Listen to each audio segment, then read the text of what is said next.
সৌরজগতের নানা রহস্য উন্মোচনে মত্ত মানুষ এবার লক্ষ্য নিয়েছে সূর্য অভিযানের। আর এজন্য চলছিল নিরলস গবেষণা। অবশেষে সূর্যের বায়ুমণ্ডলে প্রবেশ করতে যাচ্ছে মার্কিন মহাকাশ সংস্থা নাসার একটি মহাকাশযান।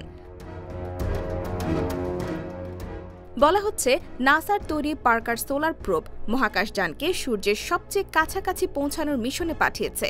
এটি সূর্যের বাইরে বায়ুমণ্ডল, যাকে করোনা বলা হয়, সেখানে প্রবেশ করবে। এই অভিযানের মাধ্যমে সূর্যের কার্যকলাপ এবং সৌরজগতের অজানা তথ্য উদ্ঘাটনের লক্ষ্যে কাজ করছে বিজ্ঞানীরা।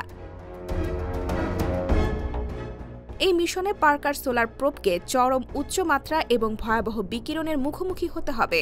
মহাকাশযানটির চারপাশে দেওয়া হয়েছে বিশেষ কার্বন যৌগের আবরণ, যা 1400 ডিগ্রি সেলসিয়াস তাপমাত্রা সহ্য করতে সক্ষম।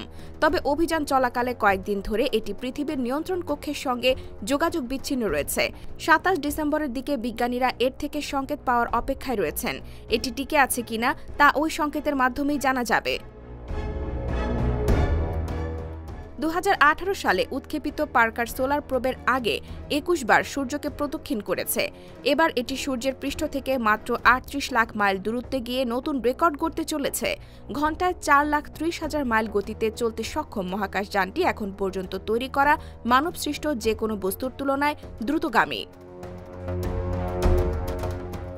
বিজ্ঞানীদের মতে এই অভিযান সূর্যের বাইরের বায়ুমণ্ডল সম্পর্কে বহু অজানা তথ্য সরবরাহ করবে। বিশেষ করে করোনার তাপমাত্রা কেন এত বেশি, সে রহস্য উন্মোচিত হতে পারে। এছাড়া সৌর বায়ু, যা চার্জযুক্ত কণার প্রবাহ হিসেবে নির্গত হয় এবং পৃথিবীর চৌম্বক ক্ষেত্রের সঙ্গে মিথস্ক্রিয়ায় মেরুজ্যোতির সৃষ্টি করে, তা আরও ভালোভাবে বোঝা যাবে। সূর্যের গোপন রহস্য উদ্ঘাটনে পার্কার সোলার প্রোবের এই মিশন বিজ্ঞানীদের জন্য নতুন দিগন্ত উন্মোচন করবে বলে আশা করা হচ্ছে। এ তথ্য মহাকাশ আবহাওয়া, সৌর বায়ুর প্রভাব এবং পৃথিবীর বৈদ্যুতিক ও যোগাযোগ ব্যবস্থার জন্য গুরুত্বপূর্ণ হতে পারে।